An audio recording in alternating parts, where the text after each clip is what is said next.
Film Club. Playmobil, the movie. It's awful. Thank you very much for joining us in an episode of Film Club. I'm one of your hosts, Andy Harrison, and to my right, as always, it's the Playmobil man himself, Andy Dalton. We're not watching that. Every single week in Film Club, we invite you along to watch a film with us. We dive into some of cinema's best. Before coming back here, let's talk it out. Andy, what we've been doing this week? We watched Hunt for the Wilderpeople by Taika Waititi, our second film by him. The first one we reviewed was What We Do in the Shadows. And he's also known for, we haven't reviewed it, but he's also known for Thor Ragnarok. What's this other one? When we're doing What We Do in the Shadows, that we were talking about another film that he did, and I can't for the life of me remember what it was. This one. Yeah, you cover. No, it was another one. But cover. What's it all about? What we do? No, What We Do in the Wilderpeople. What's that all about? Hunt for the Wilderpeople is about a boy named Ricky, and he is an orphan, and he's part of the the state trying to find him a new home. He finds new parents. His aunt, who's really enthusiastic, and his uncle is a bit grumpy, Sam Neill.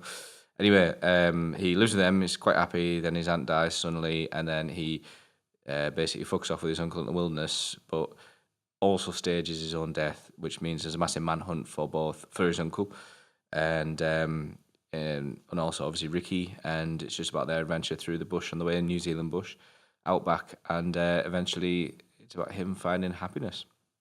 Boy is what I was thinking of. Right, okay. As well as Eagle versus Shark.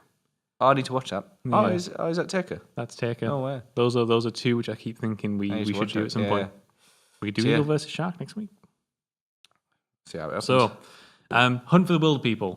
We got the pleasure of watching this as a group, on a pretty decent sized screen, and with people who hadn't seen it before. Yeah, some people had seen it, some people hadn't seen it. Quite subject to the jokes, like shit just got real, which erupted into a mountainous. I think that's probably hit more than any other joke in the rest of the film. For me, it's the molester a bit. Oh, I do like the molester a bit. Yeah, I'm not a molester. So, yes, Hunt for the Wilderpeople. First question I want to start with. How do you think it went down with everybody else? How do you think it went down with the people who hadn't seen it, who were with us?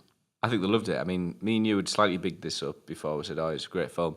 We came out and they really loved it. I think it was a great choice for a group film we all watched. And I think they thoroughly enjoyed it. I know our girlfriend did. She was laughing her head off at it. And I think a few of the times that she was using phrases from the film. Interestingly, as I mentioned to you before, upon seeing this second time round, I actually like What We Do in the Shadows a little bit more. So same thing you did, actually. We were talking about this before, that I loved this. I absolutely adored this the first time I saw it. And this time, I still really liked it. Yeah, it was fucking amazing. There was something a little bit off, and I think it's just the second half that bloats a little bit. But, minor issue. Tiny. It's a film that's so full of, quotable lines. Yeah. It's a film that's so full of, memorable performances. It's a film that's so full of, character left turns when you don't expect it. Yeah. I think that's what hurts it a little bit on the second viewing, is that the first time around is so unexpected all the time. Yeah, maybe that's why, because you come out and there's little parts here and there, just where the fuck's that come from? And these kind of quirky moments. It's just quite hilarious. Obviously, watching it first time around, second time, you know what's going to come. It's still funny, but you don't have the surprise of the joke. Let's say No Child Left Behind. I forgot about that. I forgot about that. I was watching it. It's that is the funniest unfunny line in the entire film. It's when she's on the APC and she's got this and she goes, Ricky, you turn the vehicle around now. And she's like, why is she on an APC? Why is she being allowed to be on an APC? Andy? Or when he's leaving the car, he's like, what's she say? Bye, Ricky? Bye, Ricky? Like this. Shocker. She's brilliant, by the way. She's in Thor Ragnarok. I'll have to get her name. Yeah. I'll find it now. I think Taika Waititi is a really interesting director because he takes that he always calls it New Zealand humour. Rachel House is the name of that woman. He always calls it New Zealand humour, and I would love to know from other people who have lived in New Zealand or from New Zealand, is that a particular New Zealand brand of humour, or is it just that's Taika Waititi's humour that he is now branded as being New Zealandish? I don't know, because it's really unique, and it's there's something mundane about it. There is something about that sort of humor that tackles such small scale things in such funny ways. Yeah, like his scene where he plays the priest, the minister, who's doing the funeral, and he just goes on this weird ramble about doors and stuff. And he opens a door, it leads to another door. Well, it's a terrible accent, sorry. And who's behind that door? Jesus? Brilliant. And it's just, it comes out and it's like, oh, you've got the guy from, I can't remember the name of the gaffer's name, bloke from Flight of the Conchords, the manager, and you got him in the bush. And it's the way he's turned around and he's going, This is Psycho Sam. Yeah, Psycho Sam, that's it. I'll get the name of the Reese Darby, that's it. Thanks, Reese. And he comes out with these amazing scenes, even around the bunk and stuff like that. It's just, but you know that character's his character. Like he's almost built that Reese Darby's built that kind of character around himself, and it's really good for Taika to incorporate that kind of character, exaggerate it a bit, extend it a bit, and make it its own kind of person in the scene, which suits it down to the fucking ground. Like when I'll hold off like this, he's in his bush costume again.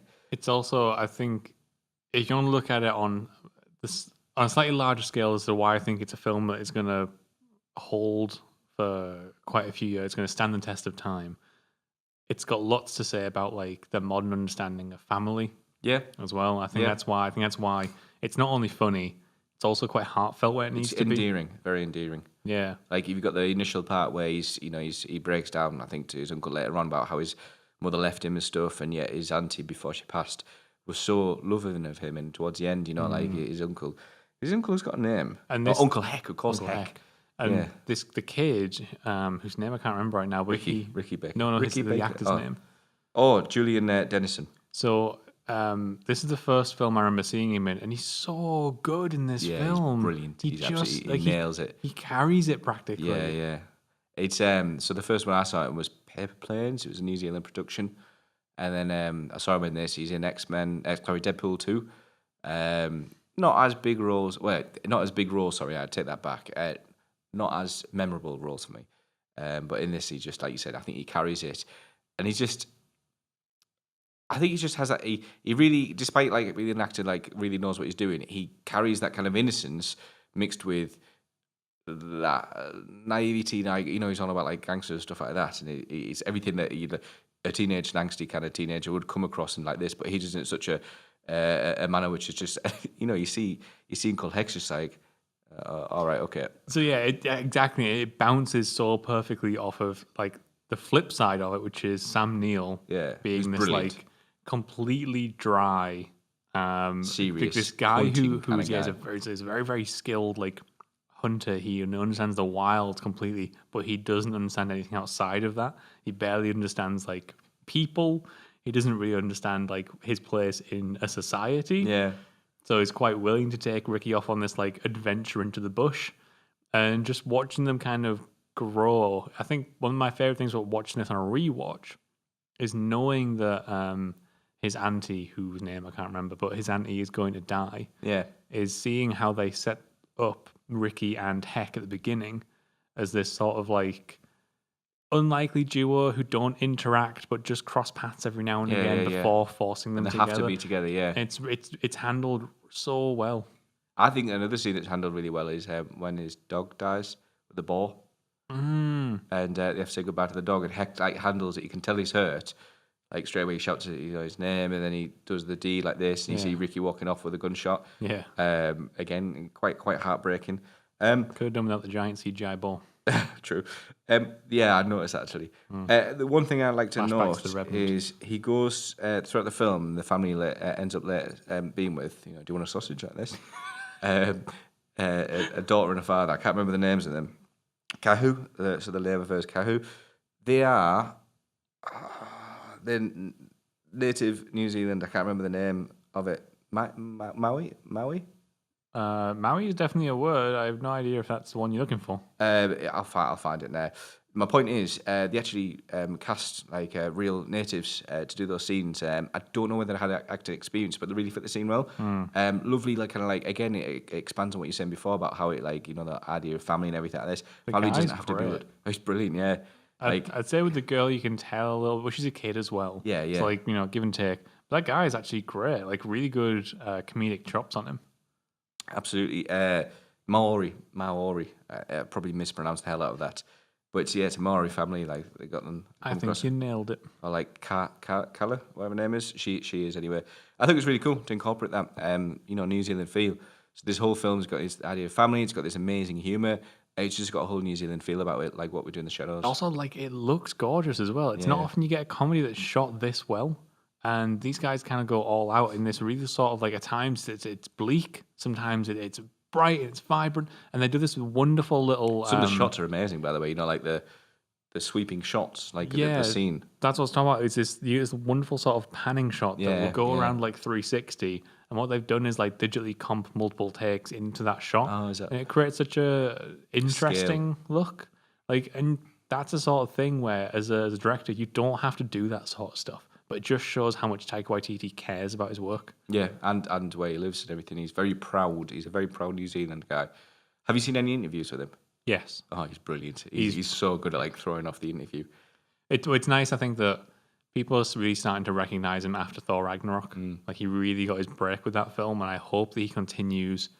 I'd kind of hope he doesn't continue doing big Hollywood films like Ragnarok. I'd hope he scales back a little bit. What we do in the shadows. Return to this sort of level of filmmaking. They actually are doing a spin-off TV series of What We Do in the Shadows. I was a bit like, would that work? But I've seen the cast, and it's a brilliant cast. They know what they're doing, and I think it could turn out well. I think Taika's a part of it, producer. That would make sense. Or at least an executive producer or something. Yeah. So I think it'll go quite well. So hopefully more of that stuff. Although I did love Thor Ragnarok. So there is Hunt for the Wilderpeople. You can let us know what you think of Hunt for the Wilderpeople down in the comments below, or you can hit us up on Twitter, as always. But we are going to be back once again next week. We're going to take a look at... That's up to you. We can either do the one we talked about, or we can go for some more Taika. Let's do the recommendation. We're going for a recommendation from... Now, I apologize because I can't pronounce your name because it's N. But it's coming from Manhunters. Thanks. All we know of this, it's Michael Mann. Manhunters. And. So anyway, until next week, get watching. Enter the power of N.